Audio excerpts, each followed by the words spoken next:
I'm so tired, but I have to make this video for you guys. It's like 4 in the morning. Hey everyone, so this video is mostly going to be just about an update from my previous nursing school video, which was about the ATI comprehensive exam till the end of this semester. My last video, previous nursing video, I should say, when I spoke about the ATI predictor. I spoke about the ATI predictor. It's about this book here, the ATI RN comprehensive book, where everything is pretty concise. It has everything here from all the books that we've gotten through the nursing program in one book. So everything is like bulleted, and the main important points are in this book here. I did a video a few months back, like in February, March, because I did my ATI predictor March 23rd. And then I didn't really film much after that because April 23rd was our Kaplan exit exam. So I don't remember if I mentioned it in my other video, the previous video, that in my nursing program that I went to, we had 2 exit exams. We had the ATI predictor, and then we had to do the Kaplan readiness test. And on the ATI predictor, we had to pass with a 70, and with the Kaplan, we had to pass with a 60. If we didn't pass either of the 2, we then would have to take Uworld, and it was scheduled with my semester for May 22nd, and that too we needed to pass with a 60. Unfortunately, during that time after the predictor, I didn't pass my Kaplan, and I was so mad. Like, I literally cried that day. Like, I remember we took it on a Thursday, and for some reason every time we take an exam, it's always like pouring rain. So we took our exam like around 10 or 11 a.m. that day, and then I finished I believe it was like 9 or 10, and then our professor said that she was gonna send us the grades around like 1 or 2 p.m. And boy, when I tell you I saw those grades, I literally missed it by like 3 points. Or 2 points, I should say, because I got a 58.3 and we needed a 60. And I was like, oh my goodness. So I didn't pass the Kaplan exit exam. So I did have to take the Uworld. And I signed up for the Uworld on May 1st because I did remember that, in my school, they wanted us to take the NCLEX within 60 to 90 days as soon as possible, or in a time frame where it was close enough from when we finished our program, because and anything that you do, you want to do it around the time where you just finish something and it's like really fresh in your brain. So they suggested to us that they wanted us to take the NCLEX between 60 to 90 days from graduation. So that would probably be like June, July, August-ish, But yeah, so I couldn't even, get the NCLEX registration enrolled because I had to study for Uworld. So school finished around the time of April 23rd, I believe. So did I say that right? When did we take the Kaplan? I'm sorry, we didn't take Kaplan on April 23rd. We took Kaplan on the 24th. That's when we took Kaplan. So we took Kaplan on the 24th. Our clinicals and everything else officially finished April 23rd. And I will also get back to you about the virtual clinical finishing up for the program, because that also was like a headache in itself. So yeah, so April 24th was Kaplan, and I did not do too good. I didn't do too well at all. Like I said, I missed it by like 2 or 3 points. And then so I got the Uworld at May 1st because I got the 3-month subscription. So my subscription finishes July 30th at 11:59 p.m. So I'm hoping that I get to do my NCLEX before July, because here in New York it's like taking forever. Like the process is taking forever. So I studied my butt off. My friends and I, it was two of my friends, we helped each other study over the phone via FaceTime or via phone call. And if you didn't know, Uworld has like over 2,000 questions. So the one that I got, the 3-month one that I got, came with over 2,000 questions and 2 assessments. So I took the first assessment the Sunday before we had to take the Uworld. And then I told myself that I was going to take the second assessment closer to the NCLEX, whenever my date would be. And I'm not telling anyone my date. I will tell people that I have a date, but I won't tell people when the date is. I did really well with the Uworld. Like my friends and I, we bust out butts trying to understand the questions. And then what I love about Uworld is that they have really good rationales. They have the option for you to make like a flashcard. If some of the words are lit up in blue, you can click on it, and then it will give you more information when you click on the hyperlink, I should say, if you want to, say that. But it's really good. And I was hearing that Uworld is actually kind of close to the NCLEX as possible. So I try to do as much as I can. I do at least 75 questions. Well, the most you can do in a quiz is 75 questions.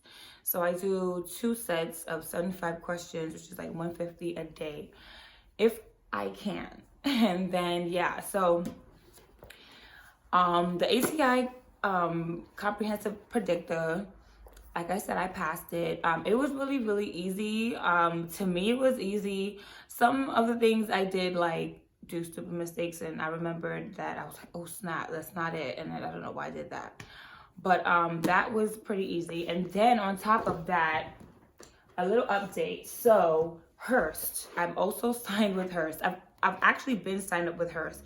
So a few of my fellow classmates, along with myself, I don't know how my professor and the director made their choices, but they've chosen like probably 10 or 15 students out of my cohort, which was like 29 or I believe or 28, to do Hearst. So the Hearst, when she signed us up, it was like around March, I believe, or February or March. But I mean, like, it was just too much because I'm studying for ATI, I'm studying for Kaplan, and then for Hearst, like, we weren't doing anything with Hearst, so I don't understand why. But I mean, if it was a free thing or free trial for them to use, then I guess they were like, why not?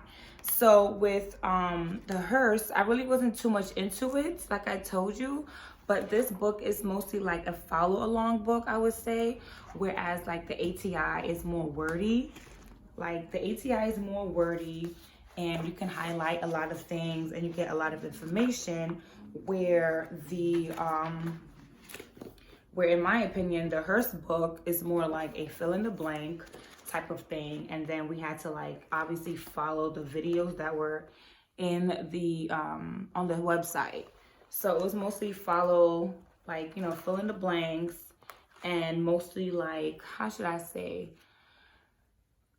it was more like an activity book, so it was more like an activity book, whereas the ATI book is more like a ready book, I would say. Like, I hope you get what I mean. But yeah, so the Hearst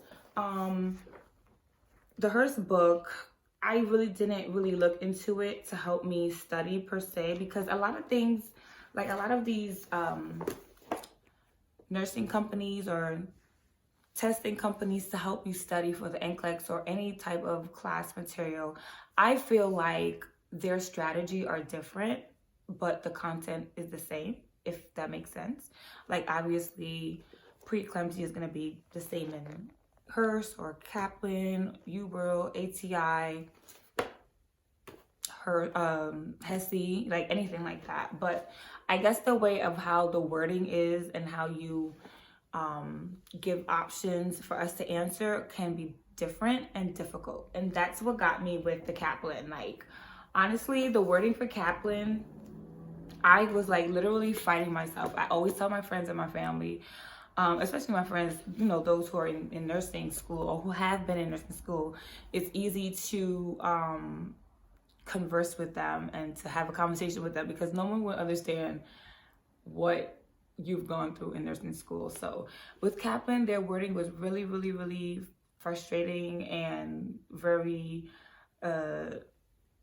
it was just too much. And there was been times where I'm like, you know, asking myself, what are you asking me? Like, what are you asking me?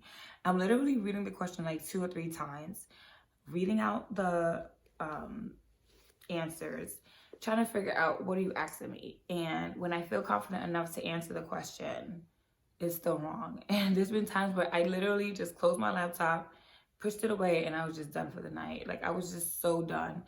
But that day that I took my Kaplan exam, for my exit exam, I literally was looking at the computer and I'm like, I don't know anything. I felt like I didn't know anything at all. I felt like everything that I worked for and like studied for went out the window. And the thing about it, what baffles me was that I was there all the time for every live review. Almost every live review, I was there. I made sure to click on the link to know when a next live review was gonna come on. And I would text my friend, I was like, okay, we're gonna log on at 6 p.m. for, you know, renal failure or renal drugs or anything pharmacological or, you know, stroke or anemia. And I'm like, okay, I'm getting my notes ready. And that day, like, I literally, when I tell you I bawled, and I didn't want to do anything else. Like, I didn't want to do anything. Like, I literally took a whole week off, and then I waited for May 1st to come because I didn't want to use it up in April, and then, like, you know, I have the end of June to finish it. So I waited and made sure to wait until May 1st, 12 a.m. for it to be a new day and then a new month. So that way I will have my Uworld May, June, and July. So yeah, and then now fast forwarding to me passing my Uworld, now it's like, how can I transition from being a nursing student to wanting to pass the NCLEX to become a nurse? So me studying, I don't want to like jump from Hearst to Uworld to Kaplan to ATI and just be all over the place. So I have to stick to one book or at least one site as well where it has everything in it. So I think I would stick to my ATI book. I was doing the Saunders book, and I realized that some questions were kind of like contraindicating itself. I felt like some of the questions were contraindicating itself because whatever I learned in school, it wasn't being applied here, and I didn't want to get confused. And then it's like, so which one is it? Do I do or do I don't? You know, so I mean, this book is pretty recent-ish because this is just the 7th edition. I think there's this 8th edition. So this was copyrighted in 2014. So maybe this is not really that updated because right now it's a whole 6 years later, you know? So, but I think I'm just going to stick to my ATI book and just do the Uworld. And whether I get something right or wrong, I will still read the rationale, especially if I don't know anything about it or I need more refreshing on, and I just got it right on a whim and I didn't know anything about it, I would definitely write notes down in my book. I still write down notes as I study, and I do the Uworld in tutor mode. So there's tutor mode where you can see the rationales and the answer right away, or timed mode where you do the whole entire exam, and when you're done, you see the results and the rationales. So I would say that it's really, really different. Like, your heart and your mind frame is really, it changes up when you do a tutor and a time, obviously, because the timed is making you feel like you're actually doing the test itself. Whereas with the tutor, you're going to see the answers right there and then, and you kind of study, you know. So there's been times where I've done 2 tutors in a day and at least 1 timed, or 1 tutor and then 1 timed. So yeah, so that week, or that 3 weeks, or that 2-3 week period of me studying, I did the entire over 2,000 questions. The night before my exam for the Uworld, I had like 63 questions from the unused Q bank, and like I was not playing. I was trying not to like do the exam just to do it, just to like remember the answers, but I did try to remember the rationales and why the answers were the answers and why they were not the answers. But Uworld is really, really good. I would give it 2 thumbs up, like for real. Whereas other sites would have like little to none rationales. And if they do have a rationale, it's like a sentence, or this does not apply to hypocalcemia. Like, okay, so what else is there? Like, give me more information, like, you know? So, yeah, it's been a journey. It's very tiring also sometimes, in a way where I get unmotivated, but I'm like, you know what? I have to do some questions. Like, it feels like I don't know what else to do. I feel like bored if I don't do questions. Like, the week after I passed the Uworld, I took a week off from questioning, but then I did find myself like slowly getting back into the questions, and like I was so bored. I think I'm just gonna stick to the ATI and the Uworld. And also, I'm so excited and glad that during this COVID situation, the NCLEX questions has been lowered down from 60 to 130, instead of 75 to 265. So that's a good thing that came out of it, because I'm used to doing like a 75 question quiz, or even a 130 question quiz, because I've done 150 to 180 question quizzes.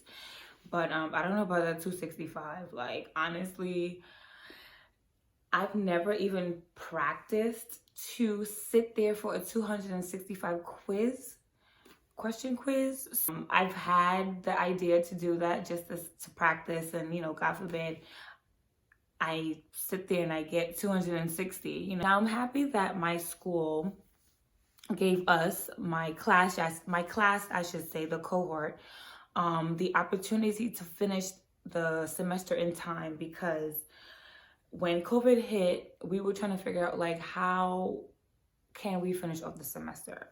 Are we going to prolong the semester for the summer, or are we going to have a late, you know, graduation or something? Like, I don't know what was going on. So I was happy enough that my director was smart enough for us to finish our clinical virtually. Now, that in itself was like a headache, because some of the ATI work that we had to do, we were like, huh? Parts of the ATI, we had a virtual class and virtual clinical. So there were some new updated tabs and stuff like that that ATI is using. So we weren't too aware of how to use them. For instance, the virtual assessments, where we have like in patients, where we can communicate with them with any like bubble wording or stuff like that. We'll click on it, like what to do next. So we've had some patients who have gotten into a car accident, some patients that had COPD, some patients that had edema. Like, what would you do next, you know? And then we were graded. I mean, it was a, you know, something to do within the 8 hours that we were not in physical clinical. So our professor had given us like an itinerary, like what to do, or a schedule of what to do within the 8 hours of our clinicals, that what we would actually be doing. So we had like 2 hours. We had to do 2 hours of the virtual clinic, the virtual assessment, 2 hours of like, you know, templates and stuff like that. And then like an hour with some things that we had already done, like, you know, real life med surge with preeclampsia, with UTI, 3.0 things. And the thing about it is that I feel like ATI may have changed it, because we had done it, when we had done it, it was like 2.0. So 3.0 and 2.0 is not going to be the same. So it's going to make it seem like we never did it. So we had to do it again, which wasn't really bad, because it really took like 20 minutes. Like, you know, it really took like 20 minutes. So we did that. And then we also had to talk to our clinical instructor via Zoom. So we spoke like 7 or 7:15 in the morning for a few minutes to talk about what we're gonna do for the day. And then we also logged in like around 2:30 or 3 p.m. Midday at the end of clinical to talk about, you know, anything that we needed help on or any questions that she or he may have could answer. So that went on, and I was just so happy that virtual clinical was finished because it was really, really a lot. So that's like a little COVID update of the transition of a physical class to a virtual class in a pandemic situation. So yeah, also, you know, pinning was postponed, as well as graduation.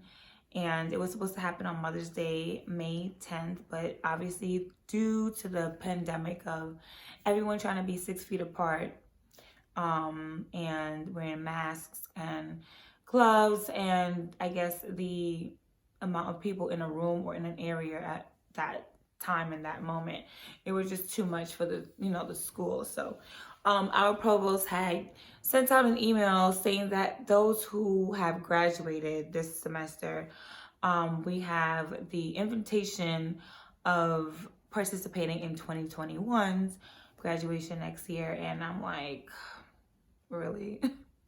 Like, no, I want my own graduation. Like, I probably would have been working that day, like next year, you know, but I'm still contemplating about it. I had ordered my cap and gown, and as soon as the email was sent, like the first week or the week after when COVID was on the rampant and schools were doing Zoom, I was like, oh no, let me get my money back, because I'm like, you know, let me just get my money back. Like, there's no graduation. The pinning ceremony, I'm looking very forward to. And yes. Don't forget to like, comment, subscribe on this video, and check my other videos out as well.